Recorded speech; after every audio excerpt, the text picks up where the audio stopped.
Two undercover reporters posing as donors are about to meet one of the key architects of Project 2025, the radical plan for Trump's second term, in a hotel suite rigged with hidden cameras. Nice to meet you. Would you like coffee or something? I'd love coffee, yeah. Great. Meet Russ Vogt.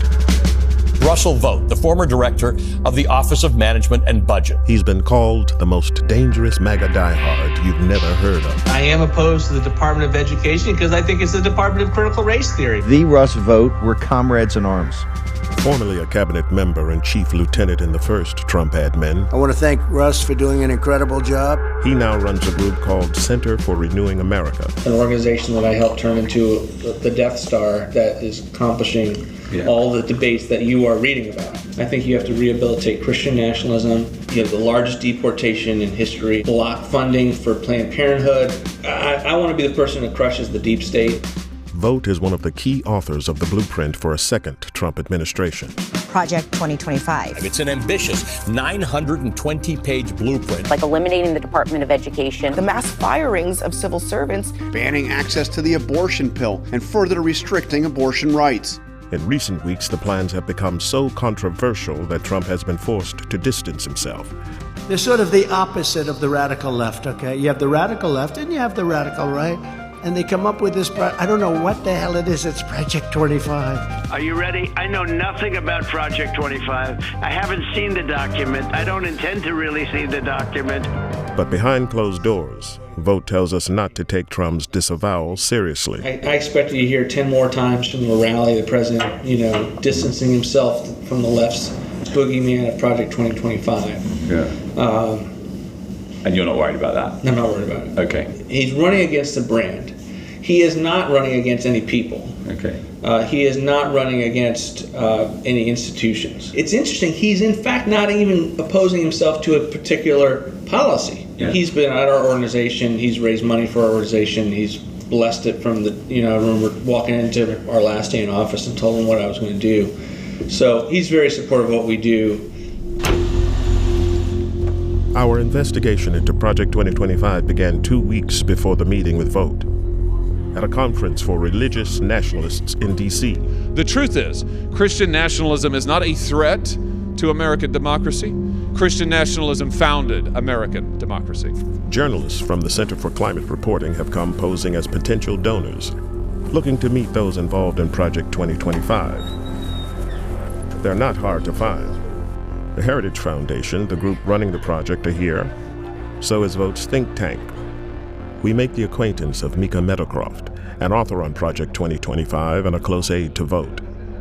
He tells us that Vogt is running the secretive second phase of Project 2025. And the second phase, after the book came out, was to break down actual sort of policy packets and executive orders and agenda items and things like that. That's been supervised largely by us. The first phase of Project 2025 was a 922-page policy book published openly. The second phase is a comprehensive, concrete transition plan for each federal agency. These much more detailed plans are confidential. Yeah. Because obviously you want as little of it to be FOIA-able, if you're familiar with the FOIA process, as possible. Freedom of Information Act, yeah. The Freedom of Information Act allows the public to request government communications, but Meadowcroft reveals they plan to avoid these rules. Yeah, the goal is, familiarize all the transition team people with these plans, but you don't actually send them to their work emails, because then, you could just give the handbooks to everyone, be like, this is the game plan for the admin. Yeah. But if the press knows that that's what you're doing, that they're going to immediately just say, I request all of your emails from Heritage. Okay. You right. Worker. I see. So we'll see. Interesting. Meadowcroft offers to set up a meeting with his boss, Russ Vogt. You could put me in touch with somebody who looks after his diary or whatever. Yes, I can put you in touch with his schedule. Yeah. Amazing. So, yeah. Great. So just tell me when to do that. We want to meet the man writing the game plan for Trump's second administration. Vogt believes that in his first term, Trump's agenda was frustrated by what he calls the deep state.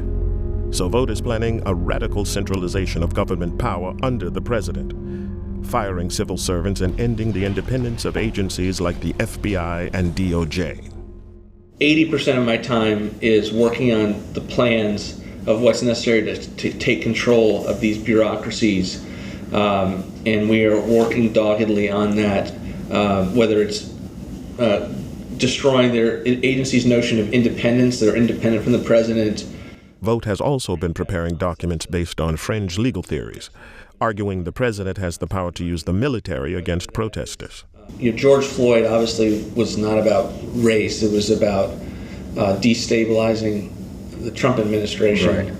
Right. We put out, for instance, a 50-page paper designed for lawyers to know that the president has, the ability both along the border and elsewhere to maintain law and order with the military, and that's something that it's going to be important for him to remember and his lawyers to affirm. But we've given them the case for that. With loyalists installed in key government agencies and armed with his playbook, Vogt believes a radical Christian nationalist agenda can be realized under a second Trump presidency. For example, on abortion. So I think the president's actually come up with a strategy that works, so long as you are giving people like me in the government the ability to block funding for Planned Parenthood, block funding for fetal tissue research. But what I've told people is he had the most pro-life record ever. I've never seen him to stand in the way of a pro-life initiative that actually was real, politically and with momentum. And for Vogt, Trump's pick for vice president shows he's serious about pushing this ideological agenda when in power. So I am very happy with the JD pick. I think it's transformative for sure. And think of him as a member version of what we do. So there's no think tank, no policy organization, no battle plan creator other than us for the worldview that I think Donald Trump has and that JD has. But as public backlash against these plans builds, the Trump campaign has been scrambling to distance themselves from Project 2025's authors. It's complete and utter bullshit for any reporter to write that this is the way it is. The president's made it clear these people do not speak for him. They do not speak for the campaign. But Vogt tells us that behind the scenes, things are much friendlier. The Trump campaign recently picked him to write the Republicans' policy platform, making him essentially Project 2025's man on the inside. I think the best example is the campaign selected me to be the platform because of their views on my policy ideas, and they're not running from all of the negativity that I get from the press. I see. So they haven't been spooked on you as a person, you don't think? No, I mean, I don't think I'm going to be their transition pick because then they have all these kinds of stories. But no, the relationship is great. The head of the Trump transition team has not yet been appointed.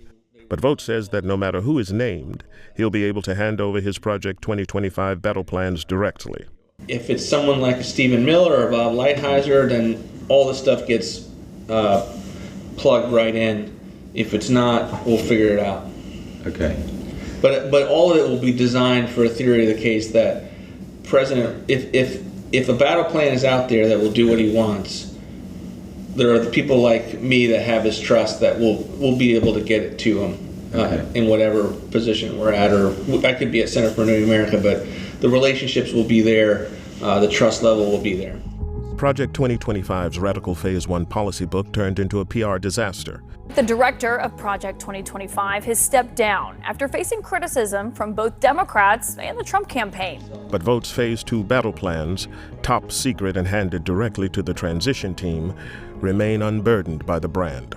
And are you going to rebrand that second phase at all? For what I do, the brand's not important. And you're not worried that if it has Project 2025 on, he's going to go no. And you're not going to publish those? No. They go straight to... Yeah, they're very, very close hold. Okay. Brilliant.